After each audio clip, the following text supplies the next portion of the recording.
¿qué lo hace usted mantenerse tan firme? Es decir, esto es un periódico fundado por tu familia, es un periódico que durante pues, muchos años trabajó también en el periodo democrático de Venezuela. El hecho de que si en el futuro, por la persecución, llegaras a perder el periódico, sería un golpe muy duro para ti, no solo desde lo profesional, sino también desde lo humano. ¿Qué te hace sentirte tan firme y no mostrar fragilidad frente a unos personajes que se quedaron en el poder, que no quieren soltar el poder y que se sienten dueños del país? Bueno, hay una cosa de principio, de cultura corporativa, de que tenemos confianza en que eso no va a durar toda la vida. En fin, es un espíritu de lucha también, sí. Es una formación de la lucha y la formación de defensa de la democracia del país. Es un arraigo con el país y eso es lo que nos ha dado fuerza para no sucumbir ante las presiones violentas, que es todo lo que yo he contado, y ante las presiones pecuniarias, que es el ofrecer un dinero increíble porque vendamos el periódico. Ustedes los han atacado con todas las estrategias burdas y sofisticadas. Las de en cadena nacional, insultarlos, tratar de naturalizarlos como, bueno, como una voz legítima, como sería en cualquier democracia. Las voces legítimas a veces apoyan, a veces se oponen, a veces llaman la atención sobre hechos concretos, porque esa es la labor del periodista. Los han tratado de desnaturalizar, los insultan, los han perseguido, les han hecho todo tipo, digamos así como lo explicabas, el control cambiario para que no pudieran importar el papel periódico. Y ya el último ataque fue de frente, una acción legal y una provisión para que pudiera salir del país. ¿Por qué sucedió eso? ¿Cómo fue la historia de la investigación del periódico español ABC, que se retomó como lo hacemos todos los periodistas cuando hay una investigación interesante y que le interesa al país? ¿Y en qué terminó esta situación para ti? Bueno, ¿cómo criminalizan la disidencia utilizando el Estado de Derecho entre comillas? En Venezuela esto se parece un poco a la Alemania oriental antes de que cayera el muro. Todo el mundo tiene un expediente. El expediente es una cosa que está en la palabra de unos funcionarios, en algunos ministerios, en la policía, X. Cuando quieren criminalizar a alguien, ese expediente lo convierten en una acusación. Lo toma la fiscalía, instruye a un fiscal para que vaya a un juez y el juez lo convierte en una demanda. Pero, ¿qué es lo que opera ahí? Opera que es que la demanda puede ser infundada, puede ser una cosa absurda. Pero el juez, al iniciar el procedimiento, toma medidas cautelares. Las medidas cautelares es que vayas preso, por ejemplo. Hay una gente que tiene 12 años con medidas cautelares y está preso en una mazmorra.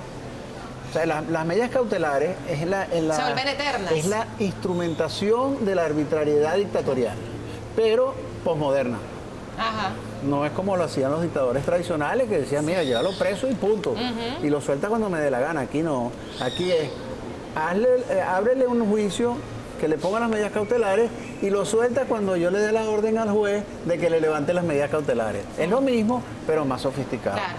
En el caso nuestro, pues hubo esta investigación de la Fiscalía del Estado de Nueva York a Diosdado Cabello por un tema de narcotráfico. Entonces eso lo publicó ABC, el primer periódico que lo publica. Y lo tomaron 80 periódicos del continente, porque claro, es una noticia importante. Tomaron El Tiempo, tomó La Nación de Buenos Aires, todo el mundo lo tomó. Porque además tenía un testigo, que es quien había sido el jefe de seguridad. Sí, pero la noticia del ex hombre fuerte de la Asamblea, Diosdado Cabello. Claro, es decir, era un testigo que era del nervio propio de Diosdado Cabello y fue una investigación hecha por el ABC. Claro, pero la noticia es que a esa investigación y el Departamento de Estado la ratificó. Ajá. Entonces, Diosdado Cabello nos demanda a nosotros, a Tal Cual, que era el periódico de Teodoro Pekov, y a La Patilla, que es un portal, nos demanda por difamación. Claro, eso no prosperaría en ningún país del mundo, pero es que allá cualquier cosa que haga el gobierno utilizando los tribunales prospera porque las medidas cautelares las toma un juez por una instrucción de arriba. La instrucción es del gobierno. Entonces, ellos tomaron, Diosdado Cabello hizo esta demanda contra 22 personas, los directivos, el comité editorial, en fin, un gentío, y entonces ellos, toda esta gente está con medidas de régimen de presentación una vez a la semana a la policía, de que si van, entonces tienen prohibición de salida, pero además está la amenaza de que si uno va a Venezuela, en el aeropuerto te tienen que detener para llevarte al juez. Ahora, ¿cuál es el tiempo en el cual te detienen para llevarte al juez? Puede ser media hora, normalmente sería así, pero en Venezuela eso puede ser, mire, señor juez, váyase una semana, y en una semana articulan otra demanda y ya entran con medidas cautelares distintas. Sí. Todo eso es posible. Entonces, para yo regresar tengo que tener seguridad de que no va a pasar nada de eso. Porque ir a darse por citado, que es lo que, bueno, eso no tiene ningún inconveniente, pero ¿qué pasa en ese periodo? Esta denuncia del diario ABC que retomamos, como dices, muchos medios de América Latina, obviamente ustedes los venezolanos, ¿cómo no lo van a tomar?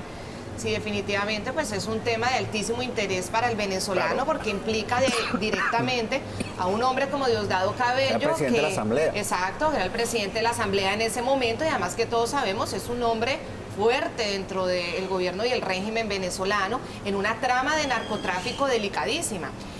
Esto sucede, y a ti, ¿dónde te toma la publicación de la noticia? ¿Estabas en Venezuela o por fuera de Venezuela? No, yo estaba invitado por el gobierno de Israel y estaba en Israel. Entonces no pudiste volver. Entonces decidí no volver. Claro, yo puedo volver. Claro. Pero el riesgo de volver, sí, claro que puedo volver. Claro, pero lo más probable es que te aprecien. Por lo menos me detienen para que me dé por citado, pero no sabemos qué puede pasar ahí y hemos tenido información de que quieren hacer otras cosas. ¿Cuánto tiempo llevas por fuera sin poder volver a Venezuela? Desde marzo. Uy, ya es bastante. Bueno, yo me dediqué a trabajar un poco para denunciar lo que pasa en Venezuela. Sí. Este es un régimen que está en el poder por elecciones. Al principio las ganaban, después hacían trampa. Y entonces no está fácil demostrar que es una dictadura. Yo me dediqué a demostrar que era una dictadura, porque eso coincidió con todos los temas de derechos humanos, que Maduro realmente agudizó ese tema, mucho más que lo que hacía Chávez. Y bueno, he ido a 14 países, he hablado con los parlamentos, con los medios, la verdad, tanto mi persona como otros han colaborado para que cambie un poco la visión que tiene el mundo sobre Venezuela, que hoy en día es mucho más grave, porque a eso hay que sumarle la catástrofe económica y social como consecuencia de 17 años de un modelo totalmente absurdo. Hay un debate que es muy complejo, que uno creería que es más obvio de lo que es, y es hasta qué punto la comunidad internacional realmente, cuando existen este tipo de regímenes, de gobiernos, hasta qué punto el papel de la comunidad internacional sí logra una presión para que por lo menos se sientan vigilados, que hay comunidad internacional con los ojos encima. La comunidad internacional ha sido muy indiferente, y sobre todo la nuestra, es decir, nuestra propia región, muy indiferente ante el problema de Venezuela. El argumento es que es un tema interno y que lo tienen que resolver solo los venezolanos. ¿Hasta qué punto nuestras democracias realmente pueden resolver ese tipo de temas solos? ¿Y la comunidad internacional dónde queda? Bueno, primero han cambiado un poco las cosas, ¿no? Ahora la situación ha cambiado, ha ido mucho más solidaridad con Venezuela. Después hay un tema que es que los derechos humanos no es un tema local, los derechos humanos es un tema universal. Defender el tema de los derechos humanos en Venezuela no es tener injerencia en los asuntos internos, es una responsabilidad de los países. Ese es un tema. El segundo tema es que te puedo dar un ejemplo. El 6 de diciembre, que la oposición ganó con ese margen, quizás si no hubiera sido por otros factores, como por ejemplo la comunidad internacional, la cantidad de expresidentes que estaban allá, lo que estaban todos los medios del mundo informando, más las presiones internas como las Fuerzas Armadas, etcétera, Maduro no hubiera reconocido ese éxito de la oposición. ¿Qué hizo concretamente? O sea, ¿cuál fue el papel ahí de la comunidad internacional? Porque fue tímido, pero por lo menos hubo ya, podemos decir que un intento de hacerle llegar el mensaje de algunos. Bueno, ¿Quiénes fueron? Habían 6 expresidentes. Expresidentes. Que esos son expresidentes. Sí, pero son opinadores importantes. No es fácil atropellar a 6 expresidentes. Unos que los llevó Chávez, pero que no son, que si el presidente de Corea del Norte, nada de eso, sino Zapatero, ese tipo de gente. Que llevó Maduro. Fernández lo llevó Maduro, y otros que son más contundentes, como Pastrana o Tuto Quiroga. Entonces, eso fue importante, pero además ya la situación interna en Venezuela es una situación muy crítica para el gobierno, y la popularidad se les ha ido, digamos, disolviendo. Entonces el descontento está en las Fuerzas Armadas, el descontento está en su propia gente. Entonces todo eso junto lo obligó a reconocer el resultado. ¿Qué tan importante fue la aparición de Macri en este escenario?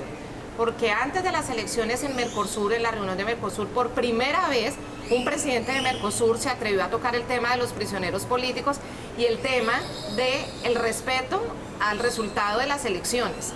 ¿Qué tan, digamos, influyó o no influyó que llegara Macri a este escenario?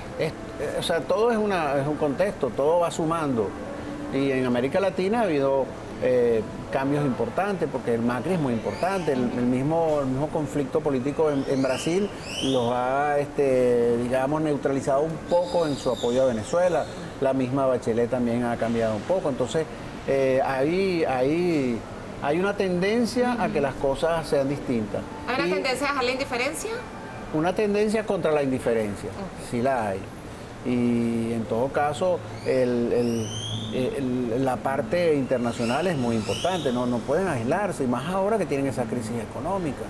O sea, ¿cómo se aíslan totalmente?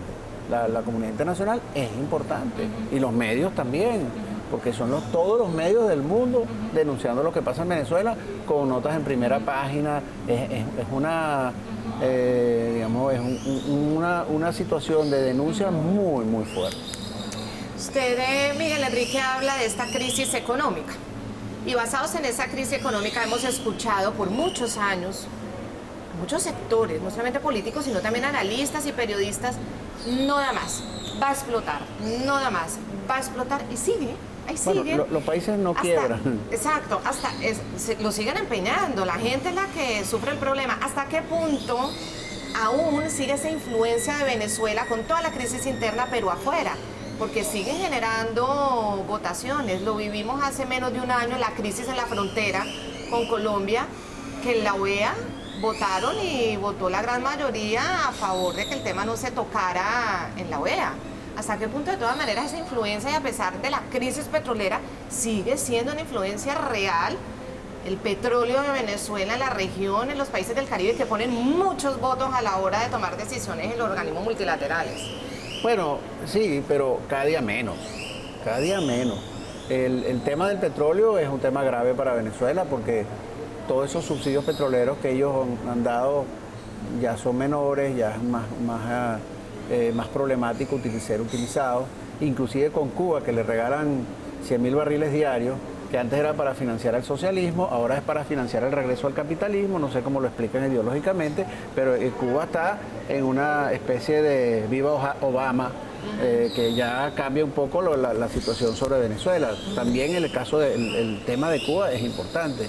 Entonces, ellos tratan de hacer presión con las fuerzas que han tenido, pero las fuerzas se les va desapareciendo. El único país donde ellos tienen, digamos, gente que ellos apoyan y tiene alguna fuerza es en España con Podemos.